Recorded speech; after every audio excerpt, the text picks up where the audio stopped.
Hello नमस्कार साथियों, मैं प्रेम आप सबका स्वागत करता हूं आप ही के यूट्यूब चैनल पे।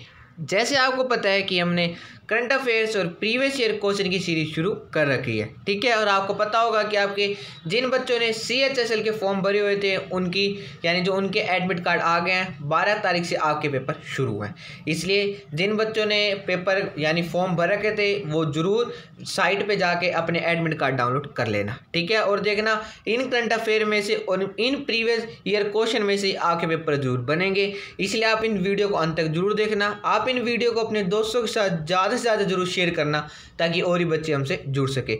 और हाँ, वीडियो स्टार्ट होने से पहले मैं आप सबको बता दूं कि अब आपने कोई भी नई चीज़ नहीं पढ़नी है। आपने जितना अब तक पढ़ा है उसको आपने बार बार रिवाइज करना है और जो मैं आपको वीडियोस प्रोवाइड करूँ आपने उनको देखना है, ठीक है। क्योंकि अब आपका पेपर आने वाला है। अब कुछ बच्चे क्या करेंगे, ये भी पढ़ ले वो भी पढ़ ले, ऐसा अब आपने कुछ नहीं करना।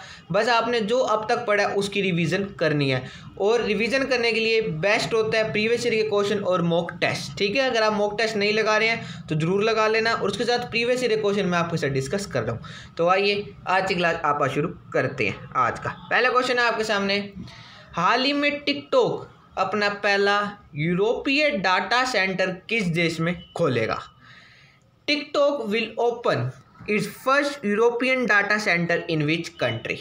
आयरलैंड, अमेरिका, फ्रांस या रूस? हाल ही में TikTok अपना पहला यूरोपीय डाटा सेंटर विश्व के किस देश में खोलेगा दोस्तों? तो इसका आंसर हो जाएगा ऑप्शन ए, आयरलैंड में। फाइन। और नेक्स्ट यानी क्वेश्चन नंबर 2 आपके सामने, निम्न में से भारत ने किस देश में आयोजित होने वाले काउकस 2020 युद्ध अभ्यास में भाग लेने की घोषणा की है? अब आपको पता है मैं ये वीडियो बाइलिंगुअल प्रोवाइड कर रहा हूँ जिससे ना तो कोई अब इंग्लिश वाले बच्चों को और ना ही कोई हिंदी वाले बच्चों को कोई परेशानी होएगी। India announce to participate in the Caucasus 2020 war exercise to be held in which country? आपने इसके अंदर बताना है कि जो ये युद्ध अभ्यास हुआ है ये विश्व के किस देश में हुआ है और इसके अंदर भारत ने पार्टिसिपेट यानी भारत ने इसके अंदर भाग लिया है। अमेरिका, फ्रांस, रूस या थाईलैंड? फटाफट सारे बच्चे मुझे इसका आंसर चैट बॉक्स में दो। इसका क्या आंसर हो जाएगा दोस्तों? इसका आंसर हो जाएगा ऑप्शन सी, रूस यानी रशिया में, ठीक है। और नेक्स्ट यानी क्वेश्चन नंबर 3 है दोस्तों आपके सामने, हाल ही में ट्रैफिक सिग्नल पर महिला प्रतीक चिन्ह अंकित करने वाला पहला शहर कौन सा बना है? ये भी मोस्ट इंपोर्टेंट क्वेश्चन है बच्चों को, मुझे आशा है कि इसका आंसर सबको पता होगा। Which became the first city to put a female logo on a traffic signal? Mumbai, Pune, Lucknow या वाराणसी? ऐसा करने वाला पहला शहर कौन सा बना है दोस्तों? तो इसका आंसर हो जाएगा ऑप्शन है मुंबई, ठीक है। ऐसा करने वाला मुंबई शहर बना है यानी महाराष्ट्र की ये कैपिटल है। महाराष्ट्र राज्य का फॉर्मेशन 1 मई 1960 को हुआ है जिसकी कैपिटल है मुंबई, ठीक है। और यहाँ की विंटर कैपिटल है नागपुर और यहाँ पे लार्जेस्ट सिटी भी मुंबई है। अगर खाली कैपिटल पूछे तो मुंबई टिक करना है, विंटर कैपिटल पूछे तो नागपुर टिक करना है। फाइन। उसके साथ साथ यहाँ पे कुल जिले हैं 36 और यहाँ पे गवर्नर है भगत सिंह जी और यहाँ पे चीफ मिनिस्टर है उद्धव ठाकरे जी और यहाँ पे डिप्टी CM है अजीत पवार जी और ये NCP पार्टी के। आप जरूर याद रख लेना क्योंकि यहाँ पे आपको पता है पॉलिटिकल मुद्दा बहुत चल रहा है, आपने जरूर न्यूज़ में सुना होगा, तो इसलिए ये राज्य हमारे पेपर के लिए बहुत ही ज़्यादा महत्वपूर्ण है। और यहाँ पे लेजिस्लेचर बाय कैमरल है यानी यहाँ पे विधानसभा भी है और विधान मंडल भी है। इनकी विधानसभा में 288 सीट्स और विधानमंडल में 78 सीट्स है, ठीक है। और यहाँ से राज्यसभा में 19 सीट्स हैं और लोकसभा में 48 यानी 48 सीट है। इतना ही राज्य का पूरी डिटेल में आपसे डिस्कस कर रहा हूँ। नेक्स्ट यानी क्वेश्चन नंबर 4 और मोस्ट इंपॉर्टेंट क्वेश्चन दोस्तों, हाल ही में FSSAI, अगर आपको FSSAI की फुल फॉर्म पता है तो सारे बच्चे मुझे फटाफट चैट बॉक्स में बताओ, ने स्कूल कैंपस के कितने मीटर के दायरे में जंक फूड जो फास्ट फूड होता है की बिक्री पर प्रतिबंध लगाया है? FSSAI banned the sale of junk food within the how many metres of the school campus? ये बहुत ही अच्छी बात है कि इन्होंने लगाया। ग्राउंड फ्लोर पे फॉलो हो या नहीं हो हमारा मैटर नहीं है, लेकिन बहुत ही ये इन्होंने अच्छा डिसीजन लिया है क्योंकि आपको पता है कि बच्चे आजकल बीमार ज़्यादा जंक फूड फास्ट फूड खाने से होते हैं। खाओ, खाने की मना नहीं है लेकिन अब लिमिट में खाओ, रोज़ रोज़ नहीं खाना चाहिए। हफ्ते में 3 ज़्यादा से ज़्यादा 3 दिन खाया करो। 50 मीटर, 100 मीटर, 200 मीटर या 500 मीटर। हाल ही में FSSAI ने स्कूल कैंपस के कितने मीटर के दायरे में जंक फूड की बिक्री पर प्रतिबंध लगाया है? इसका क्या आंसर हो जाएगा दोस्तों? इसका आंसर हो जाएगा ऑप्शन है 50 मीटर। ठीक है, अब FSSAI के बारे में डिस्कस करते हैं, जिसकी फुल फॉर्म है food safety and standard authority of India. ये ऑटोनोमस बॉडी है जो मानी कौन से मंत्रालय के अंतर्गत ये कार्य करती है? Ministry of health and family welfare. ठीक है, और ये फॉर्म हुई थी अगस्त 2011 में, और इसके साथ साथ इसका हेडक्वार्टर है न्यू दिल्ली में। अगर इसके चेयरपर्सन पूछे तो वो है रीटा जी, अगर इसके CEO पूछे तो वो है Arun Singhal ji sorry. Next question number 5। हाल ही में space tech startup company Skyroot Aerospace ने किस नाम से super stage 3D printed rocket engine का सफलतापूर्वक परीक्षण किया है?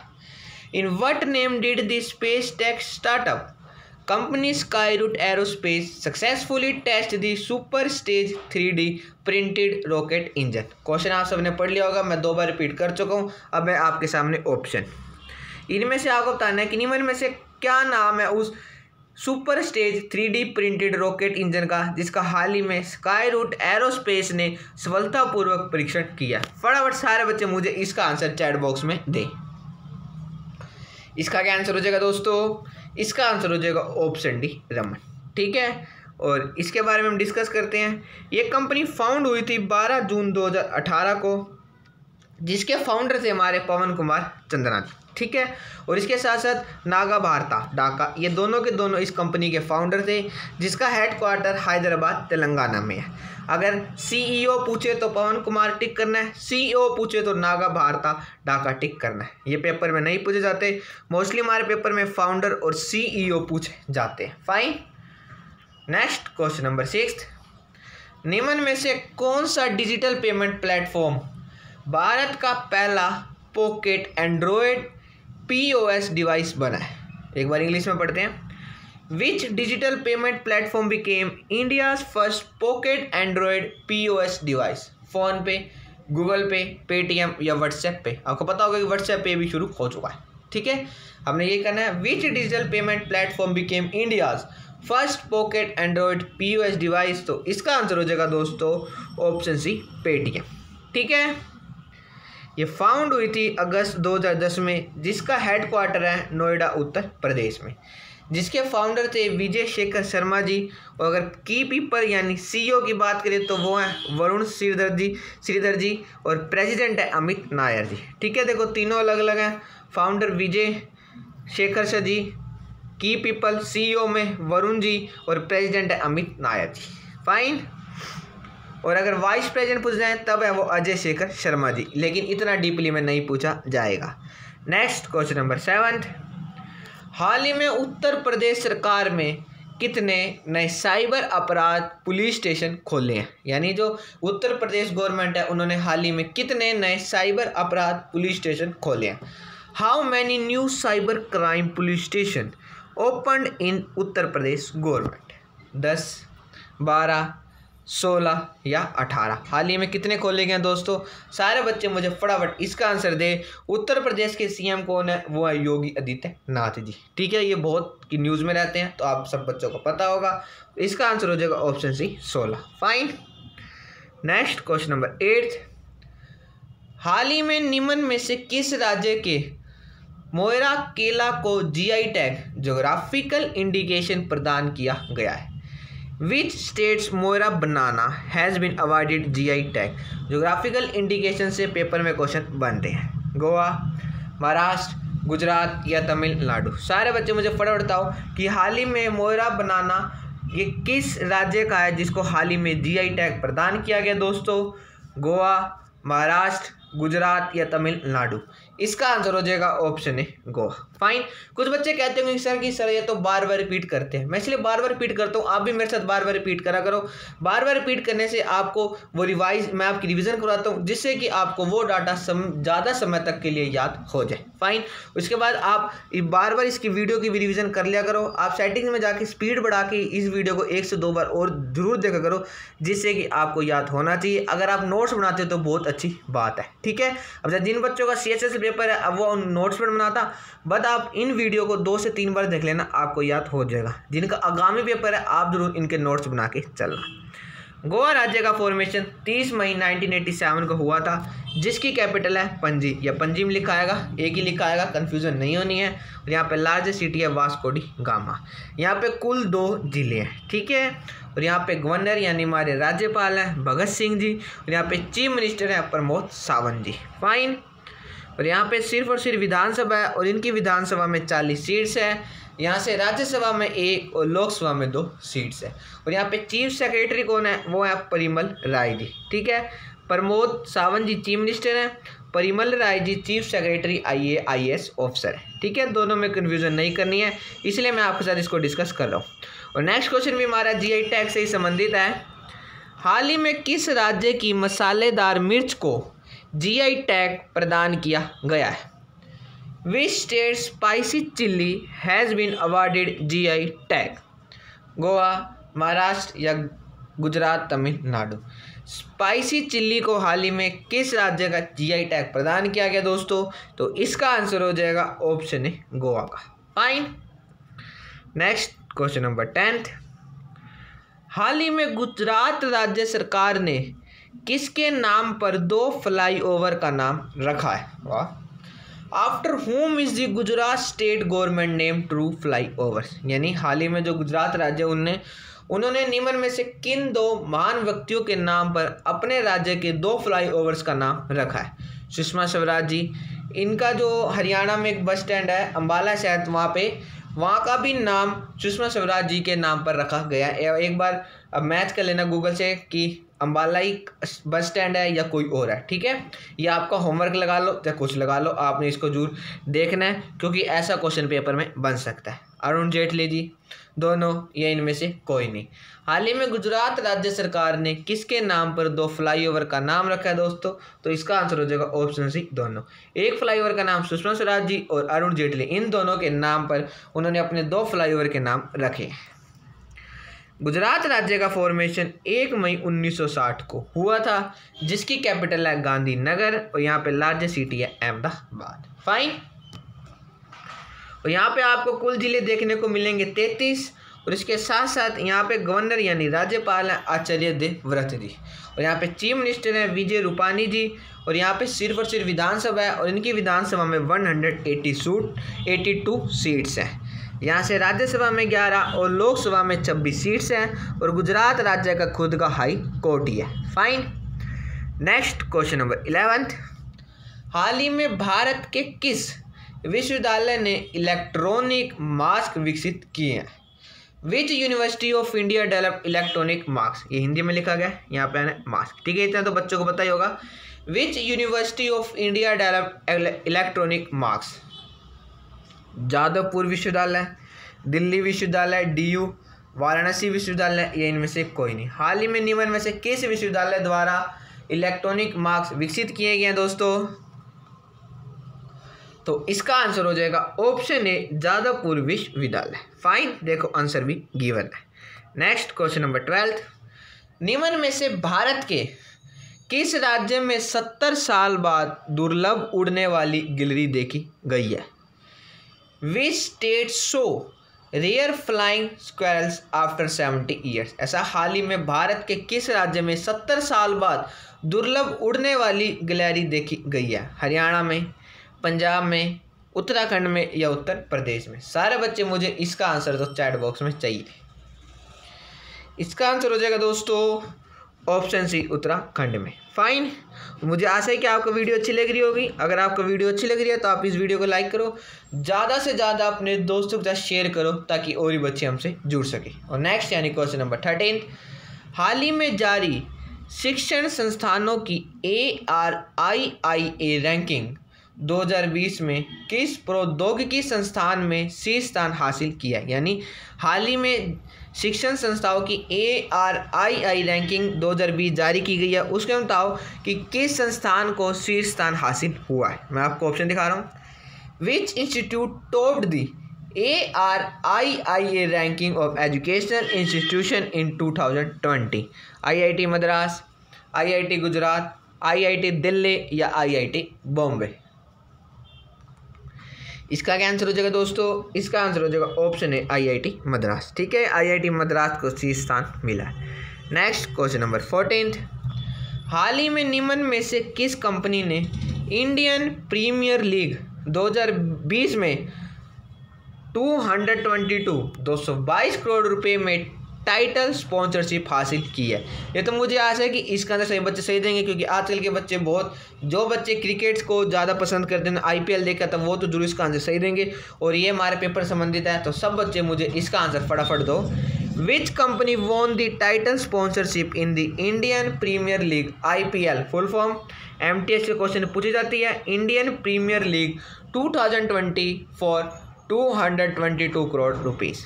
Dream 11, TCS, Tata consultancy services, Oppo या वीवो? इसका आंसर हो जाएगा ऑप्शन ए ड्रीम 11। ठीक है, और जो ड्रीम 11 है ये फाउंड हुई थी 2008 में, जिसके फाउंडर थे हरीश जैन एंड भावेश शेख। ठीक है, और इसका हेडक्वार्टर है मुंबई में। फाइन। Next question number 15। हाल ही में निम्न में से कौन सा देश पर्यटन में इस्तेमाल किए जाने वाले हाथियों की संख्या में शीर्ष स्थान पर रहा है? Which country topped the number of elephants used in tourism? Bharat, Thailand, Cambodia या सिंगापुर? सिंगापुर की कैपिटल क्या है? वो सिंगापुर ही है। फाइन। ये सिंगापुर के बारे में आपसे अपनी पिछली वीडियो में पूरा डिटेल में डिस्कस कर चुका हूँ, और इसका आंसर हो जाएगा दोस्तों ऑप्शन बी थाईलैंड। ठीक है, ऐसा करने वाला थाईलैंड शीर्ष स्थान पर रहा है। Next question number 16। हाल ही में जारी स्वच्छ सर्वेक्षण 2020 प्रोग्राम के तहत कौन सा शहर शीर्ष स्थान पर रहा है? विच सिटी टॉप्ड अंडर स्वच्छ सर्वेक्षण 2020 प्रोग्राम? इंदौर, वाराणसी, लखनऊ या मुंबई? मुझे आशा है कि इसका आंसर से बच्चे सही देंगे, क्योंकि इसका आंसर हमेशा आजकल आ रहा है, वो हो जाएगा ऑप्शन है इंदौर। ठीक है, ऐसा करने वाला इंदौर राज्य बना है। फाइन। Next question number 17। निम्न में से जैविक किसानों की संख्या के मामले में कौन सा देश शीर्ष स्थान पर रहा है? Which country topped in terms of number of organic farmers? America, Sri Lanka, Bharat. America, Sri Lanka, Bharat और भूटान। इसका क्या आंसर हो जाएगा दोस्तों? इसका आंसर हो जाएगा ऑप्शन सी हमारा प्रिय भारत। ठीक है, आपने याद रख लेना है कि जैविक किसानों की संख्या के मामले में कौन सा देश शीर्ष स्थान पर रहा है, तो वो है हमारा भारत। नेक्स्ट क्वेश्चन नंबर 18 है आपके सामने। हाल ही में भारत के किस राज्य सरकार ने सरकारी नौकरियां केवल अपने राज्य के बच्चों को देने का निर्णय लिया है? Which state government has decided to give government jobs only to the children of its state? Madhya Pradesh, Andhra Pradesh, Gujarat या तमिलनाडु? हाल ही में एक जो वो जारी किया गया, यानी एक डाटा जारी किया गया, उसके अंदर कहा गया कि सबसे ज़्यादा अनएम्प्लॉयमेंट यानी बेरोजगारी वो कौन से राज्य में है, तो वो है हरियाणा में। ठीक है, लेकिन बता दूँ ऐसे डिसीजन हरियाणा राज्य द्वारा नहीं लिया गया। आप मुझे बताओ कि भारत के किस राज्य सरकार ने सरकारी नौकरियां केवल अपने राज्य के बच्चों को देने का निर्णय लिया है? मध्य प्रदेश, आंध्र प्रदेश, गुजरात या तमिलनाडु? इसका क्या आंसर हो जाएगा दोस्तों? सारे बच्चे मुझे फटाफट इसका आंसर दो। इसका आंसर हो जाएगा दोस्तों ऑप्शन ई मध्य प्रदेश। ठीक है, ऐसा हाल ही में मध्य प्रदेश राज्य सरकार ने डिसीजन लिया है। Next question number 19। हाल ही में विश्व के किस देश में मच्छरों द्वारा फैले जाने वाला वेस्ट नील वायरस से पहली मौत हुई है? In world which country has the first death due to West Nile virus spread by mosquitoes? West Nile virus निम्न में से किसके द्वारा फैलाया जाता है, स्प्रेड किया जाता है? तो वह मॉस्किटोज के द्वारा। ठीक है, ये क्वेश्चन आपका बन चुका।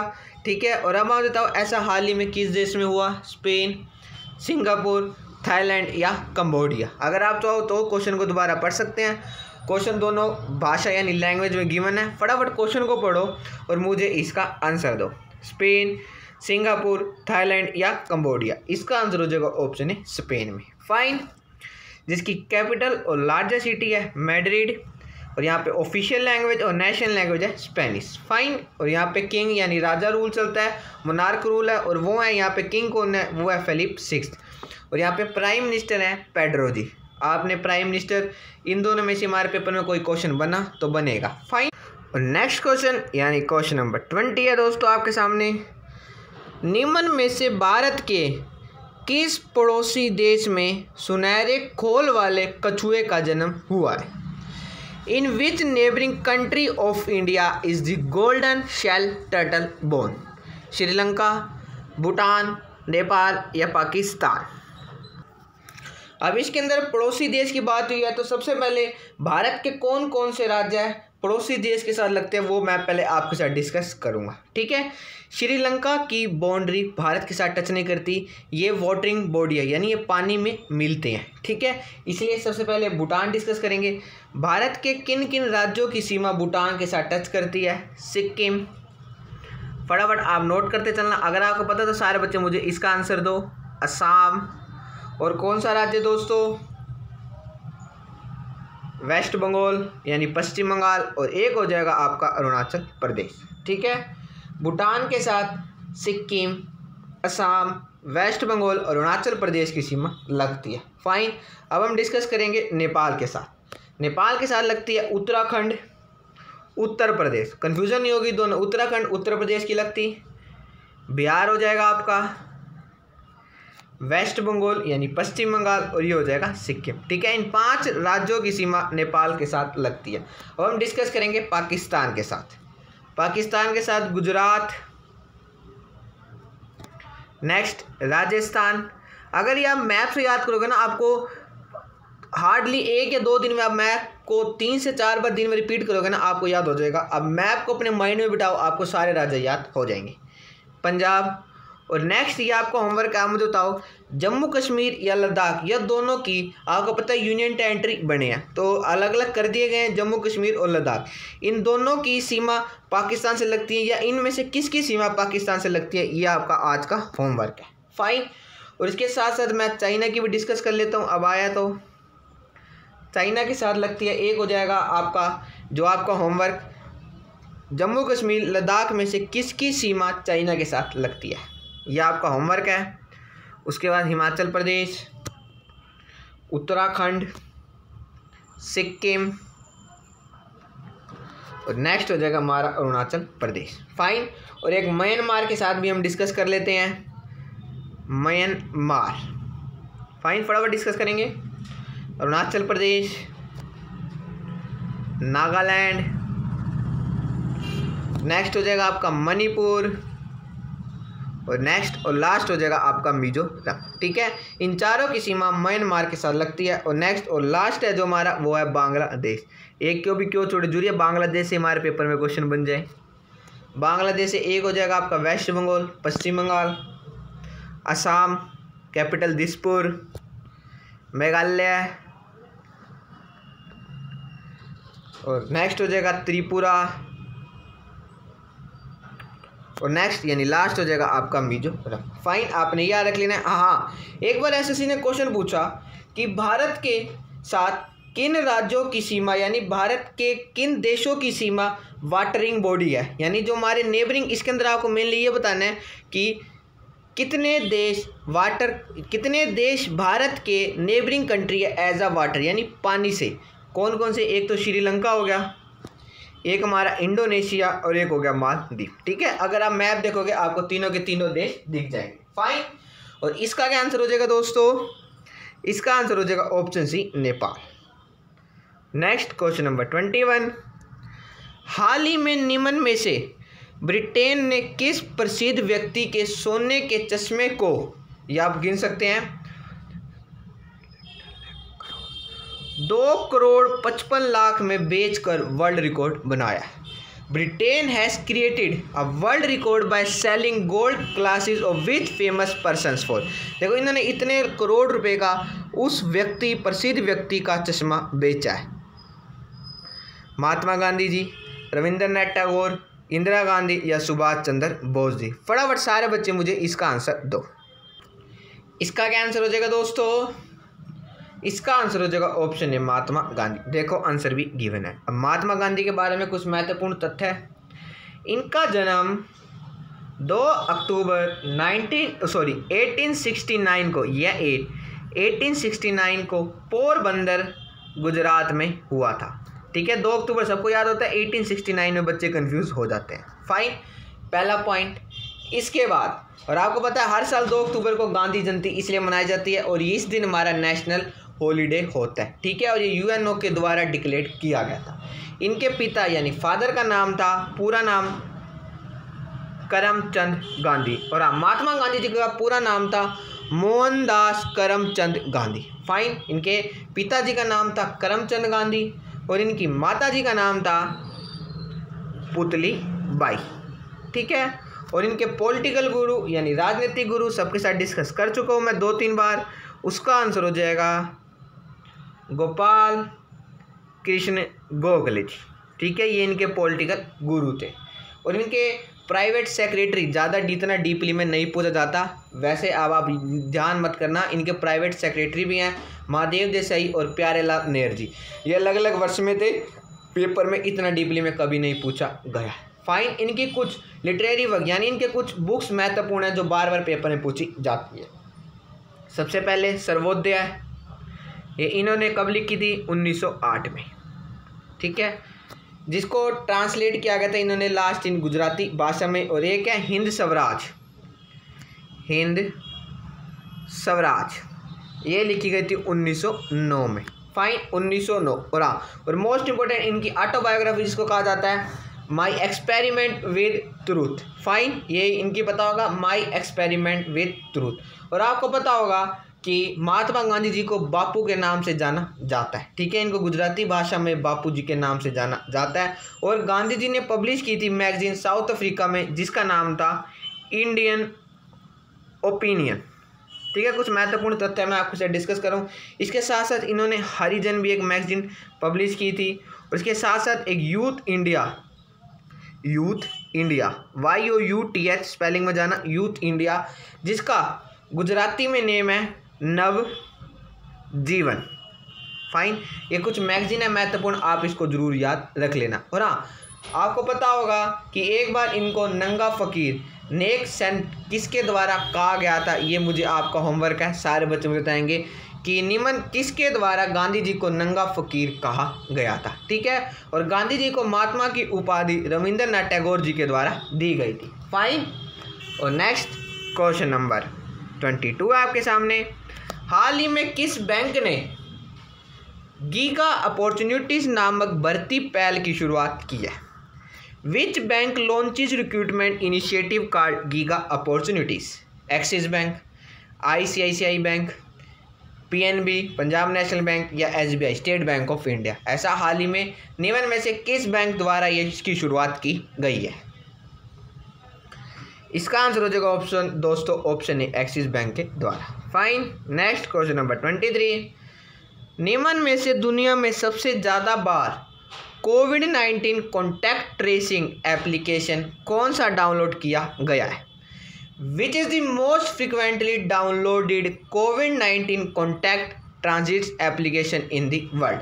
और मुझे आशा है कि आप सबने भी वो जरूर डाउनलोड कर रखी होगी। तो अब सारे बच्चे मुझे इसका आंसर सही देंगे और इसका आंसर हो जाएगा ऑप्शन बी आरोग्य सेतु, जिसके ब्रांड एम्बेसडर का नाम, दोबारा होमवर्क सारे बच्चे मुझे बताएंगे। ठीक है, और आपका होमवर्क। Next question number 24। निम्न में से राष्ट्रीय शिक्षा नीति नेशनल एजुकेशन पॉलिसी को लागू करने वाला भारत का पहला राज्य कौन सा बना है?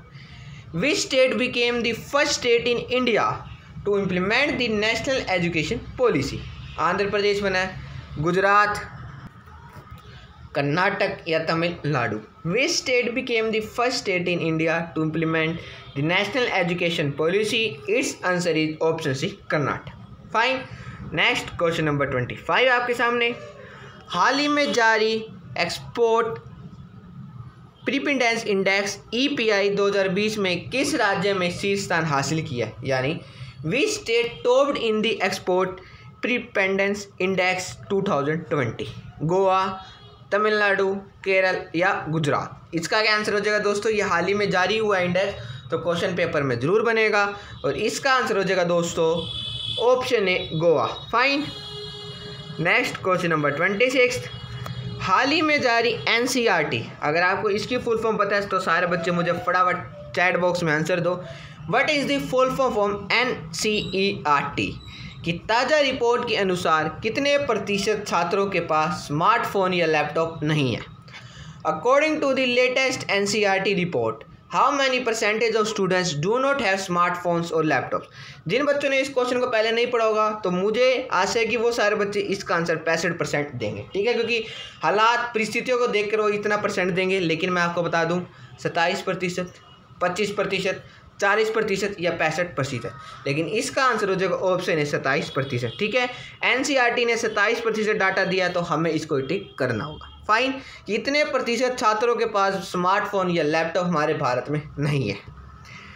और NCERT की full form national council of education research and training. ठीक है, जो एस्टेब्लिश्ड हुई थी 1961 में, और आपको पता होगा इसके प्रेसिडेंट है रमेश पोखरियाल जी, और ये मिनिस्टर ऑफ एजुकेशन यानी शिक्षा मंत्री, जो मिनिस्टर ऑफ एजुकेशन है ये उसके अंदर कार्य करती है, और ये उसके जो मंत्रालय जो मंत्री होते हैं वही इसके प्रेसिडेंट होते हैं। ठीक है, अगर डायरेक्टर पूछे जाएँ तो वो जाएगा डॉक्टर श्रीधर श्रीवास्तव जी, और इसका हेडक्वार्टर कहाँ पे है? इसकी लोकेशन है दिल्ली में। फाइन, ये आपने याद नहीं करना। Next question number 27। हाल ही में इसरो ने इंक्यूबेशन सेंटर स्थापित करने के लिए किसके साथ समझौता किया है? ISRO tied up with which to set up incubation centre? Veer Surendra Sai प्रतियोगी विश्वविद्यालय, IIT मद्रास, IIT बॉम्बे या वाराणसी विश्वविद्यालय? सारे बच्चे मुझे फटाफट इसका आंसर दो। हाल ही में इसरो ने इंक्यूबेशन सेंटर स्थापित करने के लिए किसके साथ समझौता किया है? इसका आंसर हो जाएगा दोस्तों ऑप्शन ए, वीर सुरेंद्र साई प्रतियोगी विश्वविद्यालय। Next question number 28। हाल ही में किस राज्य में अपशिष्ट पदार्थों को डीजल में बदलने के प्लांट उद्घाटन किया गया है? In which India state to convert waste material into diesel was inaugurated? ऐसा हाल ही में भारत के किस राज्य में किया गया है? उत्तराखंड, उत्तर प्रदेश, गुजरात या हरियाणा? इसका क्या आंसर हो जाएगा दोस्तों? इसका आंसर हो जाएगा ऑप्शन है उत्तराखंड। ठीक है, ऐसा हाल ही में उत्तराखंड राज्य में किया गया है। और नेक्स्ट क्वेश्चन नंबर 29 अब आपके सामने। हाल ही में किस बैंक ने MSME micro small medium enterprises केंद्रीकृत प्रसंस्करण केंद्र खोला है? Which bank has opened MSME centralised processing centre? SBI bank, PNB bank, Indian bank या इनमें से कोई नहीं? ऐसा हाल ही में निम्न में से किस बैंक के द्वारा ये MSME सेंट्रलाइज्ड प्रोसेसिंग सेंटर खोला गया है? इसका क्या आंसर हो जाएगा दोस्तों? इसका आंसर हो जाएगा ऑप्शन सी, इंडियन बैंक के द्वारा। फाइन। और नेक्स्ट यानी क्वेश्चन नंबर 30 आपके सामने, और अभी हमारे प्रीवियस ईयर के क्वेश्चन शुरू हो चुके हैं। निम्नलिखित में से किसका कार्यकाल राष्ट्रपति की इच्छा पर निर्भर नहीं करता है? और सारे बच्चे मुझे कमेंट बॉक्स में वीडियो कंप्लीट होने के बाद जरूर बताएंगे कि आपके इन 40 में से कितने प्रश्न सही हैं। राज्य के राज्यपाल, भारत के महान न्यायवादी, मुख्य चुनाव आयुक्त या भारत के प्रधानमंत्री? निम्नलिखित में से किसका कार्यकाल राष्ट्रपति की इच्छा पर निर्भर नहीं करता है? ठीक है, लेकिन इसके अंदर पहले मैं आपके साथ गवर्नर से कुछ इंपॉर्टेंट पॉइंट और इलेक्शन कमीशन कुछ महत्वपूर्ण पॉइंट ये सारे मैं आपके साथ फटाफट डिस्कस कर लेता हूँ। जैसे आपको पता होगा कि संविधान में जो राज्य में राज्यपाल होगा इसका प्रावधान किस आर्टिकल में दे रखा है? तो वो हो जाएगा आर्टिकल 153 में। फाइन। अगर ये पूछा जाए कि स्टेट यानी राज्य का पार्ट कौन सा है हमारे संविधान में, तो आपने टिक करना होगा पार्ट 6। ठीक है, और इसके साथ साथ इस पार्टिक्स का आर्टिकल हो जाएगा 152 से लेकर 237 तक। फटाफट आप ये सारे पॉइंट रिकॉल या अगर आपने नोट करने हैं तो नोट कर सकते हैं। और ये कब कहा गया था कि वैसे मैं आपसे डिस्कस कर चुका हूँ, एक बार मैं आपकी रिवीजन करवा रहा हूँ। अपॉइंटमेंट ऑफ द गवर्नर, यानी गवर्नर की अपॉइंटमेंट का आर्टिकल कौन सा है, तो वो हो जाएगा आर्टिकल 155। और आर्टिकल 163 में कह रखा है कि governor will act on the advice of the council of the minister of the state, यानी जो राज्य में काउंसिल ऑफ मिनिस्टर होगी उनकी एडवाइस पर ही गवर्नर जो है वो कार्य करेगा। ठीक है। और आर्टिकल 164 में ये कह रखा है कि गवर्नर अपॉइंट करेगा सीएम को, उसके साथ साथ राज्य के काउंसिल ऑफ मिनिस्टर को। ठीक है। और उनकी ये किसके कहने पर सीएम को और उनकी काउंसिल ऑफ मिनिस्टर को अपॉइंट करेगा, वो करेगा सीएम के ही कहने पर। फाइन। मेन रोल हमारे राज्य में सीएम का होता है, लेकिन ये सारी पावर मोस्टली जो होती है वो हमारे गवर्नर के पास ही होती है। ठीक है। आपने ऐसी सारी बातें जरूर याद रख लेंगे। अब इसके अंदर मुख्य चुनाव आयुक्त, इलेक्शन कमीशन ऑफ इंडिया, धीरे धीरे करके सारे टॉपिक फटाफट डिस्कस करूंगा। इसका आर्टिकल हो जाएगा 324 से लेकर 329 तक। ठीक है। इलेक्शन कमीशन ऑफ इंडिया ये फॉर्म हुई थी 25 जनवरी 1950 को। हर साल 25 जनवरी को नेशनल वोटर्स डे मनाया जाता है। फाइन। इसका काम क्या होता है, इलेक्शन करवाना। विधानसभा, लोकसभा, राज्यसभा, प्रेसिडेंट और वाइस प्रेसिडेंट के इलेक्शन करवाती है इलेक्शन कमीशन, यानी मुख्य चुनाव आयुक्त। ठीक है। और यही बताती है कि कौन सी पार्टी नेशनल पार्टी है, स्टेट पार्टी है, क्योंकि इसके पूरे ना क्राइटेरिया है, इतना ज़्यादा डीपली हमारे पेपर में नहीं पूछा जाता है। हाँ, लेकिन जो कुछ क्वेश्चन पूछ जाते हैं वो मैं आपसे डिस्कस करता हूँ। इसकी अपॉइंटमेंट भी कौन करता है, वो हमारे राष्ट्रपति जी करते हैं। इनका कार्यकाल या तो 6 साल के लिए होता है या तो 65 वर्ष के लिए होता है। जैसे कि अगर कोई व्यक्ति है जिसको अपॉइंट किया गया 63 ईयर की एज में इलेक्शन कमिश्नर, तो जब उनकी 65 ईयर्स हो जाएगी ना तो उनको रिटायर कर दिया जाएगा। ये नहीं है कि जब तक उनके 6 साल पूरे नहीं होंगे, या तो 6 साल पूरे हो जाएं या उनकी 65 वर्ष आयु हो जाए, जो भी पहले हो जाएगा उनको रिटायर कर दिया जाएगा। ठीक है। और इसके साथ साथ जो first female chief election commission थी वो थी आप हमारी VS रमा देवी जी। फाइन। ये आपने जरूर याद रख लेना। अगर ये पूछा जाए कि फर्स्ट CEC कौन थे चीफ इलेक्शन कमिश्नर, तो वो थे सुकुमार सेन। ठीक है। और आपको पता होगा राइट टू वोट, हमारा राइट टू वोट अधिकार है, जिसकी एज 21 से घटाकर 18 वर्ष कर दी गई थी। और एक कौन से संविधान संशोधन के तहत की गई थी, वो की गई थी 61 CAA 1988, लेकिन ये इम्प्लीमेंट हुआ था 1989 से। फाइन। सारी बातें आपने जरूर याद रख लेनी है। और इसका क्या आंसर हो जाएगा दोस्तों, इसका आंसर हो जाएगा ऑप्शन सी, मुख्य चुनाव आयुक्त। नेक्स्ट क्वेश्चन नंबर 31, भारत में राज्य के महाधिवक्ता की नियुक्ति कौन करता है। अब आप बताओ कि जो राज्य के महाधिवक्ता की नियुक्ति कौन करता है, राज्य के राज्यपाल, राज्य के मुख्यमंत्री, राज्य के कानून मंत्री, या कोई विकल्प सही नहीं है। जैसे एक तो पूरे भारत का महाधिवक्ता होता है और उसके साथ साथ राज्यों के भी अलग अलग महाधिवक्ता होते हैं, उनकी नियुक्ति किसके द्वारा की जाती है दोस्तों, तो इसका आंसर हो जाएगा ऑप्शन ए, राज्य के राज्यपाल द्वारा। ठीक है। भारत के महाधिवक्ता की नियुक्ति राष्ट्रपति जी के द्वारा और राज्य के महाधिवक्ता की नियुक्ति राज्य के राज्यपाल के द्वारा। फाइन। नेक्स्ट क्वेश्चन नंबर 32, अग्नाशयिक रस को अपनी क्रिया के लिए किस माध्यम की आवश्यकता होती है, अम्लीय, क्षारीय, न्यूट्रियल, या सभी विकल्प सही हैं। अग्नाशयिक रस को अपनी क्रिया के लिए किस माध्यम की आवश्यकता होती है। फटाफट सारे बच्चे मुझे इसका आंसर दें, मात्र आपके पास 15 सेकंड है इसका आंसर बताने के लिए। इसका क्या आंसर हो जाएगा दोस्तों, इसका आंसर हो जाएगा ऑप्शन बी, क्षारीय। फाइन। नेक्स्ट क्वेश्चन नंबर 33, जीवों के परिरक्षित अवशेष जो मुद्रा में शरीर के भागों के छाप के रूप में रह जाते हैं डैश कहलाते हैं, प्रतिरूप, जीवाश्म, परावस्तु, या जाति वृत्त। आपको पीछे से थोड़ी साउंड वगैरह आ रही है, आपने उसके ऊपर कंसंट्रेट नहीं करना है, आपने सिर्फ और सिर्फ वीडियो पे कंसंट्रेट करना है। इसका क्या आंसर हो जाएगा दोस्तों, अगर दोबारा रिपीट होता है क्वेश्चन तो आपने याद रख लेना है, इसका आंसर हो जाएगा ऑप्शन बी, जीवाश्म।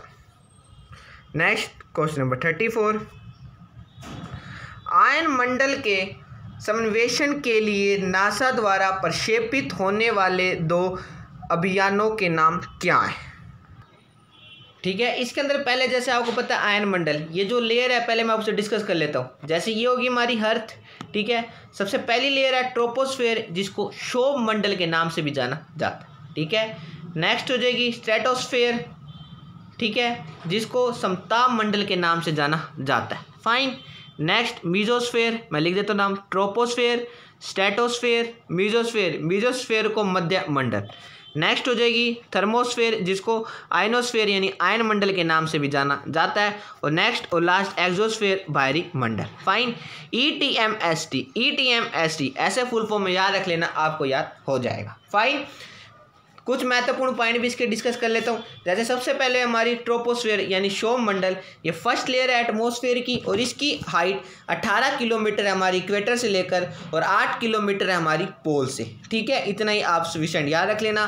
और एरोप्लेन इसमें फ्लाई नहीं करते, क्योंकि ऑल दी वेदर फिनोमिना ऑक्रेयर, जैसे सारी की सारी मौसमी घटना इसी में होती है, क्वेश्चन बनता है।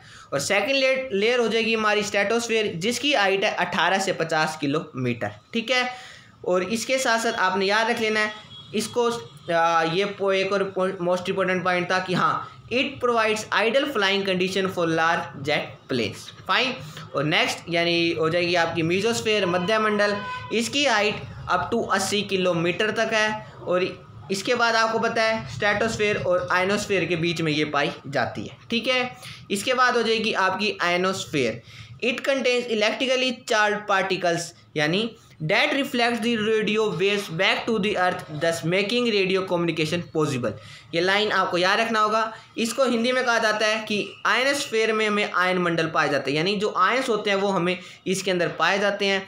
और ये increase in temperature with height in this layer, जैसे जैसे आप ऊपर बढ़ते जाओगे इसके अंदर टेम्परेचर बढ़ता जाएगा, ठीक है। इतना ही हमारे पेपर के लिए इंपॉर्टेंट है।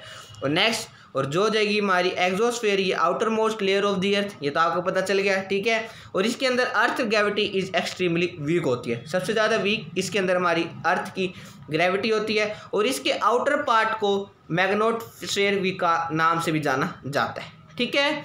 अब सारे बच्चे मुझे इसका आंसर फटाफट दें, और इसका आंसर हो जाएगा दोस्तों ऑप्शन डी, गोल्ड तथा आइकन। और नेक्स्ट यानी क्वेश्चन नंबर 35 है आपके सामने। माइक्रोसॉफ्ट वर्ड में डैश व्यू यह दिखाता है कि छपने पर प्रलेख कैसा दिखाई देगा। Web layout, normal layout, reading layout या प्रिंट लेआउट। सारे बच्चे मुझे बताओ। माइक्रोसॉफ्ट वर्ड में डैश व्यू यह दिखाता है कि छपने पर प्रलेख कैसा दिखाई देगा। इसका आंसर क्या हो जाएगा दोस्तों? सारे बच्चे मुझे फटाफट बताओ। आपको पता होगा 1 से 2 क्वेश्चन हमारे कंप्यूटर के भी बनते हैं। इसका आंसर हो जाएगा option D, print layout. Next question number 36। राज्य वित्तीय निगमों ने मुख्य रूप से डैश को विकसित करने के लिए सहायता दी है। ठीक है, देखो ये करंट अफेयर का क्वेश्चन है, मैं इसलिए आपके साथ डिस्कस करूं क्योंकि देखो ऐसे करंट अफेयर के क्वेश्चन हमारे पेपर में पूछे जाते हैं। ठीक है, ये CHSL का प्रीवियस ईयर का क्वेश्चन है। ऐसे ऐसे कुछ जो क्वेश्चन हम उम्मीद भी नहीं करते ना, वो भी क्वेश्चन बन जाते हैं। कि कुछ बच्चे कह रहे थे कि सर आप कुछ ज़्यादा कोरोना वायरस वगैरह ऐसे कुछ क्वेश्चन करवा रहे हो कि कोरोना वायरस तो चलो ज़्यादा क्वेश्चन नहीं बनेंगे, कुछ ऐसे क्वेश्चन करवा रहे हो जो हमारे पेपर में नहीं बनेंगे। इसलिए ये क्वेश्चन मैं आपके साथ डिस्कस करूँ ताकि आपको पता चल जाए ऐसे क्वेश्चन हमारे पेपर में बनते हैं। पहले CHSL CGL में क्या होता था, मात्र 3 से 4 क्वेश्चन ही हमारे पेपर में बनते थे, लेकिन आजकल 8 से 10, कभी कभी तो ये 10 से 12 भी हो जाते हैं। इतने क्वेश्चन हमारे करंट अफेयर से बन रहे हैं। ठीक है, तो इसलिए हमें करंट अफेयर पे ज़्यादा फोकस करना होगा। Next question number 37। निम्न में से किस प्रतिहार राजा ने प्रमाण की उपाधि ली थी? मीरभोज, वत्सराज, रामभोज या नागभट्ट द्वितीय। ठीक है, ऐसे क्वेश्चन जो एक आधे सेक्शन होते हैं, इतने ज़्यादा डीपली में नहीं जाते, जो मैं डिस्कस करूंगा। निम्न में से किस प्रतिहार राजा ने प्रमाण की उपाधि ली थी? मीरभोज, वत्सराज, रामभोज या नागभट्ट द्वितीय। इसका क्या आंसर हो जाएगा दोस्तों? इसका आंसर हो जाएगा ऑप्शन ए, मीरभोज। Fine. Next question number 38। Telegraph line सर्वप्रथम कहाँ से कहाँ तक बिछाई गई थी? कोलकाता से आगरा, आगरा से जयपुर, दिल्ली से शिमला या कोलकाता से रानीगंज। फटाफट मुझे बताओ कि टेलीग्राफ लाइन सर्वप्रथम कहाँ से कहाँ तक बिछाई गई थी। अब टेलीग्राफ आई है तो इसके अंदर हम लॉर्ड डेलहौजी, जिनका कार्यकाल 1848 से लेकर 1856 तक था, यानी इन्होंने इतने वर्ष भारत पर राज किया था। ठीक है। और इनको पता है ये हड़प नीति लेकर आए थे। फाइन, हड़प नीति किसके द्वारा लाई गई थी? वो लॉर्ड डलहौजी के द्वारा लाई गई थी और इस नाम से ये बदनाम भी थे। इसके अंदर क्या होता था कि अगर कोई राजा है, अगर उसका बेटा नहीं होता या उसकी बेटी होती है, तो जो राजा है वो किसी के भी बच्चे को अडॉप्ट कर लेता था, तो उसके बाद उसको राजा बना दिया जाता था। लेकिन इस हड़प नीति में था कि जो अडॉप्ट किया हुआ लड़का है वो कभी भी राजा नहीं बनेगा और ना ही जो राजा है वो कभी भी लड़के को अडॉप्ट करेगा। ठीक है, ये थी हड़प नीति। इसी कारण ईस्ट इंडिया कंपनी ने सबसे पहले किस राज्य को अपने अधीन लिया था, एरिया को? फर्स्ट था सतारा और सेकंड था पुणे। सतारा को किस वर्ष लिया गया था? ये लिया गया था 1848 में। ठीक है, सबका वर्ष याद करने की जरूरत नहीं है, पहला ही इम्पोर्टेंट है। और इसने ही सबसे पहले रेलवे लाइन बिछाई थी बॉम्बे टू ठाणे। ठीक है, और ये कितने किलोमीटर थी? ये थी लगभग 34 किलोमीटर और ये इन्होंने बिछाई थी 1853 में। फाइन, सारे पॉइंट आपने जरूर याद रख लेने हैं। और जो टेलीग्राफ एक्ट पास्ड है ये भी इन्होंने 1853 में किया था। ठीक है, और मैं आपको इसका आंसर बता देता हूँ। इसका आंसर हो जाएगा ऑप्शन ए, कोलकाता से आगरा था। ठीक है, और 1853 में ही इसकी शुरुआत कर दी गई थी और पहली telegraph line Agra to Kolkata बिछाई गई थी। फाइन, ये सारी की सारी बातें आपने जरूर याद रख लेना। हाँ, और हाँ, टेलीग्राफ एक्ट पास यानी जो टेलीग्राम का एक्ट पास हुआ था उसके तहत ही 2 पैसे स्टैंप भी इंट्रोड्यूस्ड की गई थी। फाइन, और नेक्स्ट यानी क्वेश्चन नंबर दोस्तों 39 आपके सामने। इक्विनोक्स का तात्पर्य है वह तिथि जब डैश दिन और रात समान अवधि के होते हैं, रात की अपेक्षा दिन लंबे होते हैं, दिन की अपेक्षा रात लंबी होती है, वर्ष के सबसे छोटे दिन एवं सबसे छोटी रात होती है। अब हम बताओ कि जो इक्विनोक्स होता है उसका तात्पर्य क्या है। आप समझ ले सकते हैं, लेकिन आंसर सही देना मुझे इसका, क्योंकि ये ज्योग्राफी का मोस्ट इंपॉर्टेंट रिपीटेड क्वेश्चन है। इसका आंसर हो जाएगा दोस्तों दिन और रात समान अवधि के होते हैं। ठीक है, और ये कब कब होते हैं ये आपका होमवर्क है। सारे बच्चे मुझे इसका आंसर दो। नेक्स्ट लास्ट क्वेश्चन आपके सामने। निम्नलिखित में से किस देश के साथ भारत की अंतर्राष्ट्रीय सीमा नहीं लगती है? पाकिस्तान, बांग्लादेश, भूटान, श्रीलंका। क्वेश्चन तो बहुत ही आसान है, ये पूरे मैं आपके साथ अभी शुरुआत में मैं वीडियो में डिस्कस कर चुका हूँ। इसलिए मैं आपको कहता हूँ आप वीडियो को पूरी देखा करो और आप हर वीडियो को देखा करो। हर वीडियो एक दूसरे से इंटरलिंक है और आप इन वीडियो को अपने दोस्तों के साथ ज़्यादा से ज़्यादा जरूर शेयर करो। अगर अभी भी किसी ने चैनल को सब्सक्राइब नहीं किया तो आप इस चैनल को भी जरूर सब्सक्राइब कर लेना, साथ में बेल आइकन को जरूर दबाना, जिससे आने वाली हर वीडियो का नोटिफिकेशन आपको मिल सके। और हम बहुत ही जल्दी अपनी नेक्स्ट वीडियो मिलेंगे और इसका आंसर हो जाएगा दोस्तों ऑप्शन डी, श्रीलंका। फाइन, आज की वीडियो में बस इतना ही। मुझे आशा है कि आपको वीडियो अच्छी लगी होगी और सारे बच्चे मुझे कमेंट बॉक्स में जरूर बताएंगे कि आपके 40 में से कितने प्रश्न ठीक है। जय हिंद, जय Bharat, thank you and have a nice day.